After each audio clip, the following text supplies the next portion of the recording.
energy crisis.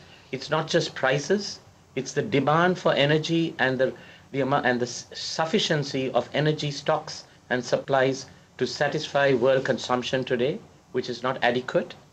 The other is that we do have issues of water, we do have issues of illness and disease, and we have the challenges of globalization, as all of you have seen today with the recent economic crisis, not only facing the US, but facing the globe. But let's tackle first on the poverty issue. As Ambassador Kamal said, intrinsically, we have made advances in poverty alleviation. But at the same time, while we have made those advances in certain parts of the world, there are certain other parts of the world, especially Africa, where we have not been successful in terms of advancing on the poverty issue. As most of you know and may have read, sometime early this year, I think the World Bank came with a revised statistic on the number of people below $1 a day in terms of poverty. They increased it from a 1 billion population to 1.4 billion. That's 400 million more people. And that's a heck of a lot of more people that they came in. And we still do not know if the statistics that the World Bank uses are right or wrong. But let's keep it that way. But just to give you an idea that we are not solving that problem that easily. Now, at the same time, there are the emerging developing countries like China, India, Malaysia, Brazil, and there are many other countries of the world where poverty is being addressed and the middle class is increasing. But however, the business model or the economic model that we've been having for the last 10, 15 years has really favored the more upper echelons of the world today. It has moved people more from the middle class to the higher ends, but at the same time, it has also brought some of the middle class and brought them down to poverty. So there is this unfortunate situation where you have in Africa where we've not advanced in addressing the issue sufficiently on poverty alleviation, and we'll come back to the reasons why, that perhaps these are not being, and the challenges we have.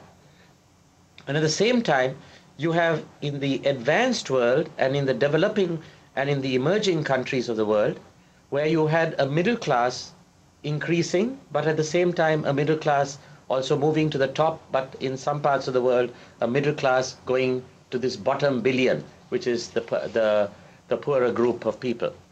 Now, why are we faced with this issue?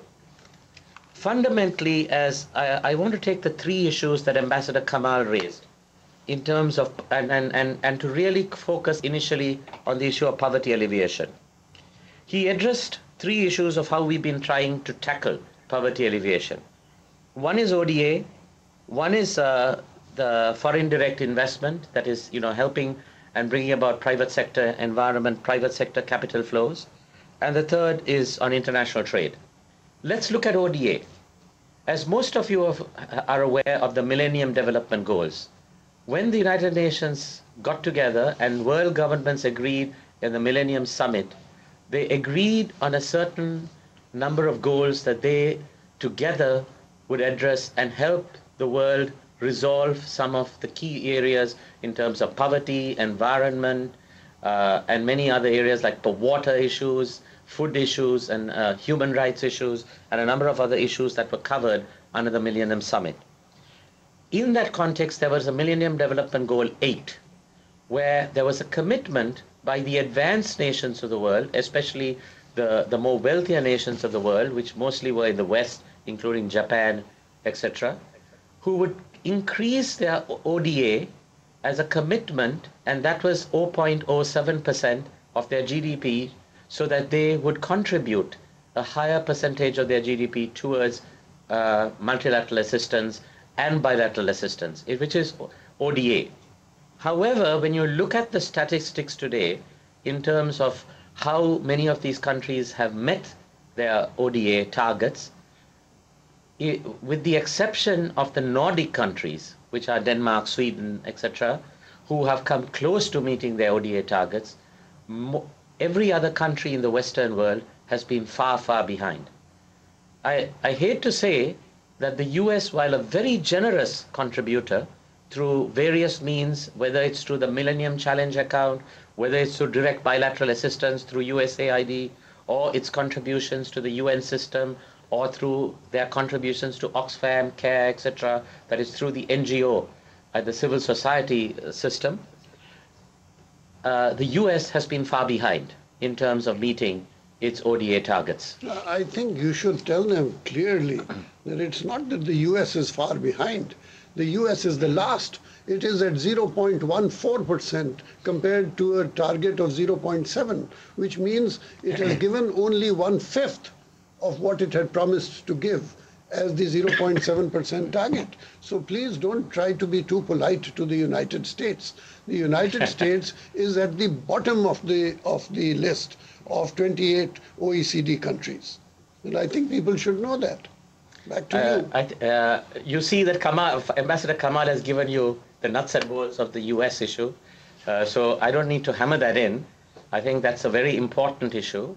And we have to see with the following the elections, how whoever the next president is and the next administration is, how they would address this issue.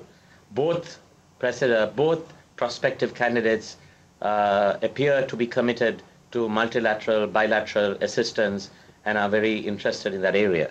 But they could take it in a different way, so we have to see what happens in the context of the elections and what happens with the next administration. But let me focus, so in the concept, I just want to attack those three issues of ODA.